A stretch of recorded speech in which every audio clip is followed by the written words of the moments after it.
Mtazamaji, ni kukaribishe sana kuendelea kupata dondoo za kimichezo kutoka hapa Manyuzi TV. Klabu ya soka ya Simba Sports Club imetambulisha kikosi chake kitakachokwenda kuvaana na klabu ya soka ya Greenland hii leo, masaa machache kutoka sasa, majira ya saa 1 kamili usiku katika dimba la Meja Jenerali Isamuhyo Mbweni. Mchezo wa kwanza wa klabu ya soka ya Simba Sports Club kwenye ligi ya FA, kombe la shirikisho la CRDB, katika first 11 iliyotajwa ambayo imechaguliwa na kocha wa Simba Sports Club Steven Robert Baka, ambacho kitakwenda kumenyana na Greenland siku ya leo, kimemjumuisha mchezaji Ribase Gweye ambaye alikosekana katika mchezo wa mwisho wa ligi ya mabingwa barani Afrika dhidi ya Stade Malien, ambapo waliweza kushinda goli 1-0 kwa Stade Malien. Gweye amerudishwa kikosini na amepangwa katika first 11 ambayo itaanza katika kikosi cha Simba Sports Club siku ya leo dhidi ya Greenland. Kikosi hicho cha leo kikianza na mlinda lango Abel Kapombe Mrigo Mbegu, Vedastus Semfuko, Gweye, Ino Mwangosi, Neo Mpanzu,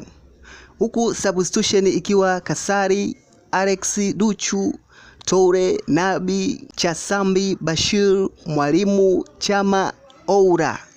Klabu ya soka ya Simba Sports Club baada ya kukosa nafasi ya kufuzu katika hatua ya robo finali kwenye ligi ya mabingwa barani Afrika katika vilabu vyetu vilivyoshiriki kwenye michuano hiyo ya Afrika kwa msimu huu wa mwaka 2025-26, klabu ya soka ya Simba imeweza kujikita na kuitolea macho michezo ya ligi za nyumbani ikiwemo NBC Premier League pamoja na CRDB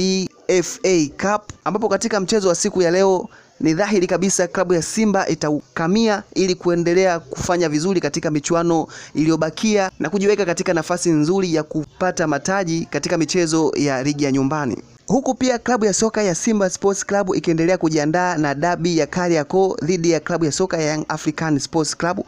ambayo pia tarehe ya mchezo huo tayari imeshatangazwa rasmi, ambayo itakuwa ni mwezi ujao Machi 1, 2026, utakaopigwa visiwani Zanzibar katika uwanja wa New Amani Complex maarufu kama Guantanamo Bay katika mashindano ya ligi ya NBC Tanzania Bara msimu wa mwaka 2025-26. Bwana, kila laheri kwa klabu ya soka ya Simba Sports Club katika mchezo wake wa siku ya leo dhidi ya Greenland. Tunatarajia waanze vizuri ili kuonesha ushindani katika ligi hii ya FA Cup, mashindano yanayodhaminiwa na CRDB Bank. Hii ni Manyuzi TV, endelea kufuatilia kuendelea kupata updates za michezo kila wakati. Usiache kusubscribe, kulike, kushare na kucomment. Tukutane tena hapo baadaye kuendelea kupata infos mbalimbali.